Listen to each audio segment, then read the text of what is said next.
Welcome to our third episode of The Final Verdict. Toy, have you ever imagined having a person inside your refrigerator? No, that's like so gross. Yeah, well, this is actually what happened in real life, Wisconsin, America. Today, I will tell you about a story of a man named Jeffrey Dahmer. Oh, that's such a famous case. I think there's not one person in the US that doesn't know about that name. Yeah, like, it's so famous, it caused, worldwide, chaos, basically. And it's more grotesque than you can ever imagine. True. It sounds really mysterious. Would you like to begin? Okay. So Jeffrey Dahmer has always been a little odd. So he was born on May 21st, 1960 in Milwaukee, Wisconsin.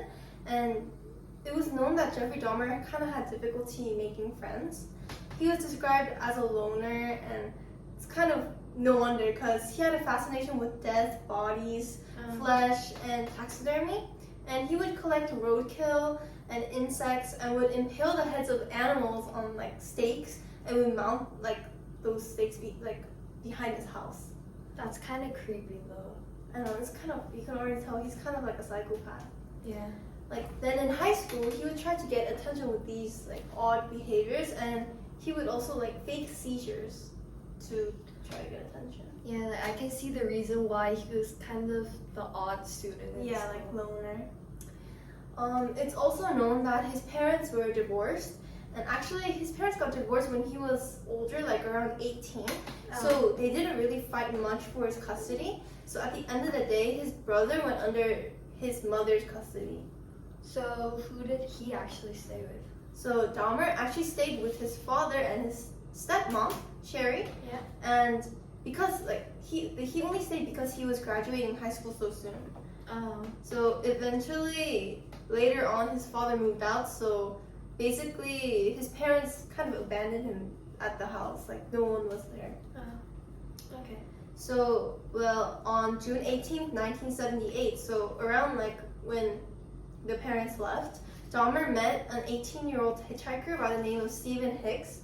And he brought this hitchhiker to his now vacant house, and then they had sexual intercourse.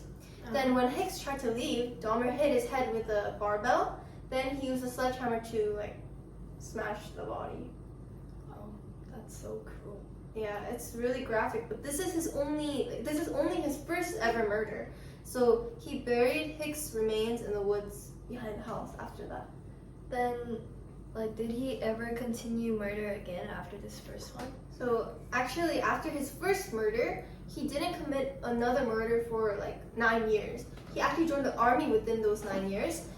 Army. And however, due to his alcohol problem, he was discharged in 1981. And then he moved to his grandmother's house in 1982 near Milwaukee. So afterwards, did he start the murder again?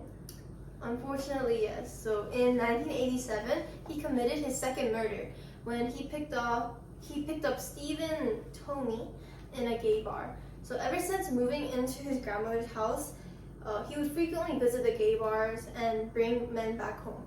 So this was kind of his routine to murder. Yeah, really, it was his routine.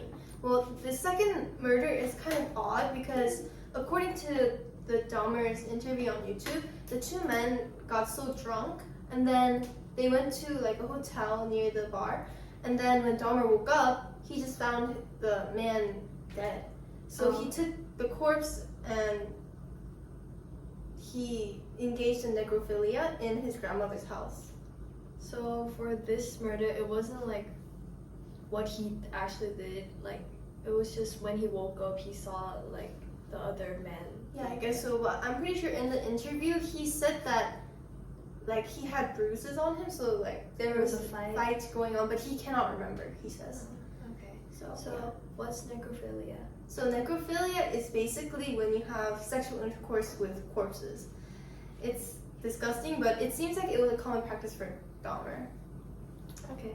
So after doing so, he dismembered the body, that's also part of his kind of routine with his murders, and threw away the body parts. So like he said previously, this was his routine. He would go to gay bars, and then he would pick up men by promising sex or money, and then have sex with them, either dead or alive, and then dismember them. Or like for all of this that happened, were there any kind of specific preferences that he had, like to the men he would pick up? So out of the 17 men that he murdered, 10 of them were actually black and homosexual. Weirdly though, in his interview, he said that he did not have sexual preference and that his murders were not racially motivated. And he just picked men who were good looking, but I don't know, it kind of seems like it was. Yeah, like it just seems like he had this sort of kind of like a preference because almost all the men had like similar characteristics. Yeah. And also this is kind of a problem, and it kind of was controversial because within the black and LGBTQ community, like maybe you may or may not know, but there were some rising tensions with the community and the police in that area. And because of this terror, the people in Milwaukee were actually like fearful and like hesitated on reporting crimes that happened within those communities. So this maybe was the reason why Jeffrey Dahmer wasn't caught for such a long time, like for a decade, because maybe he took advantage of this anti-black and anti-LGBTQ like policing. And additionally, looking at the victims' ages, the youngest he's actually ever killed and had sexual relations was 14 years old. That's like so young though. Exactly. He was like 18, maybe like older when he got True, but like the first murder that he did was like older, like 18 or something. So around the same age. But like other murders happened like more than 9 years later. So. Yeah, so he must have been pretty old. And actually, I think the ages like range from 14 to like 31. So it didn't seem like he had much of a preference, but he still did, have relations with younger people. So it is kind of crazy. And that 14-year-old, Conrad Synthasomophone, and his brother were both victims of Dahmer. So they were brothers, those two kids. And they grew up with financial challenges, so he and his brother actually tried to like help out with the family by earning their own money. So like I said previously, Dahmer would lure like men into his apartment by sex or money. And so Somsak, the brother, met up with Dahmer in 1988, and he was persuaded to go to Dahmer's apartment because he said that they can exchange nude photos for money. So like the brother couldn't do anything because they have financial challenges. Yeah, so he wanted to earn some money, so that's why he was persuaded to go. So when he was at the apartment, he was drugged and sexually abused, but he managed to escape. So this incident was reported to police, and Dahmer was actually arrested. He was arrested on September 27th.